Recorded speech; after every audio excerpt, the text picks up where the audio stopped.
आतंकवाद को प्रायोजित करने वाले पड़ोसी देश को भारतीय सेना ने कई बार सबक सिखाया है, लेकिन टेरर फंडिंग का केंद्र आतंकवादी वारदातों को अंजाम देने से बाज नहीं आ रहा है। इसलिए अब देश बदला चाहता है ताकि देश की सीमा से खिलवाड़ की कोई कल्पना ना की जा सके।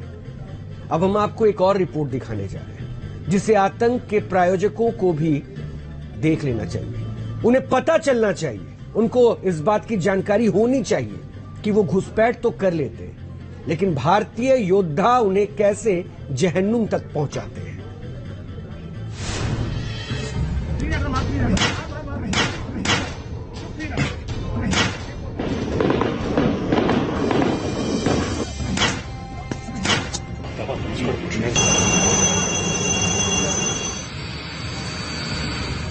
13 सितंबर 2023 कोकरनाग, अनंतनाग।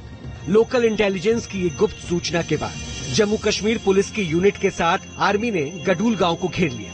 वहां मौजूद 2 से 3 आतंकवादियों के खिलाफ शुरू हुआ ज्वाइंट ऑपरेशन की कमान खुद कर्नल मनप्रीत सिंह ने संभाली, लेकिन आतंकवादियों ने पहले ही ट्रैप बिछा रखा था, जिसे समझने में बिल्कुल भी देर नहीं लगी।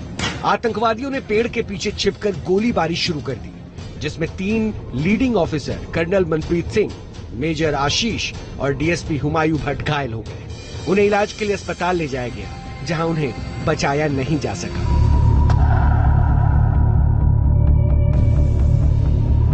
आतंकवादियों ने यही सबसे बड़ी गलती कर दी।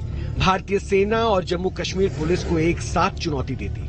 शहीदों का बदला लेने के लिए टीम ने मोर्चा संभाला और फिर आतंकियों को जहन्नुम तक पहुंचाने का ऑपरेशन शुरू हो गया। ड्रोन से आतंकियों की मौजूदगी का पता लगाया जा रहा है और आतंकी डर कर बार बार फायरिंग करने लगे हैं। दावा है कि इस जगह पर लश्कर-ए-तैयबा के आतंकवादी मौजूद हैं। ठीक ऐसा ही कुछ राजौरी में भी हुआ। यहाँ एक आतंकी को सेना ने मार गिराया, लेकिन एक जवान को भी शहादत देनी पड़ी। इसके अलावा सर्च ऑपरेशन में मददगार लेब्राडोर कैंट भी शहीद हो गए।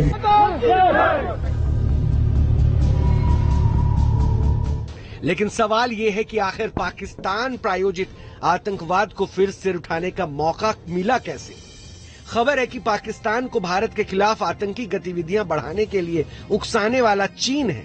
आपने बिल्कुल सही सुना, चीन, जो G20 में भारत को मिली कामयाबी से इतने गुस्से में है कि बीजिंग के थिंक टैंक्स की सोचने की समझने की क्षमता खत्म हो गई। इसलिए बीजिंग से सीधे पाकिस्तान की सरकार को भारत के खिलाफ आतंकी ऑपरेशन चलाने के आदेश मिल गए। सूत्र बता रहे हैं कि चीन ने पाकिस्तान को भारत के खिलाफ उत्तरी क्षेत्र में हलचल बढ़ाने को कहा है, जिसके बाद अनंतनाग और राजौरी में आतंकवादी घटनाएं घटी। वहीं मणिपुर की हिंसा में भी चीन का हाथ होने के संकेत मिल रहे हैं।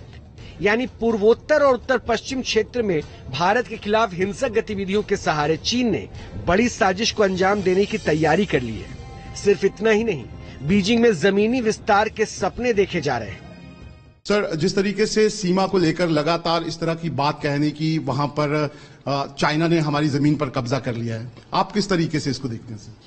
भारत की एक भी स्क्वायर इंच जमीन हमारे परसेप्शन से जहां LAC है वहां तक चीन के कब्जे में नहीं है।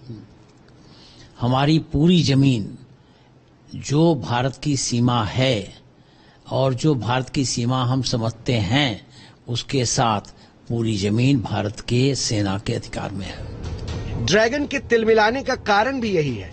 हर कूटनीतिक मोर्चे पर भारत ने चीन को नाकाम किया है, और जब पाकिस्तान को पहले ही कूटनीतिक मोर्चे पर दुनिया से अलग कर दिया है, तो भारत के दोनों दुश्मन मिलकर अब एक नए षड्यंत्र के सहारे आगे बढ़ रहे हैं, जिसका प्रमाण है पूर्वोत्तर के राज्य मणिपुर की हिंसा में चीन का साथ, जिसका साक्ष्य चूरा चांदपुर जिले के एक सब इंस्पेक्टर की स्नाइपर गन से हत्या।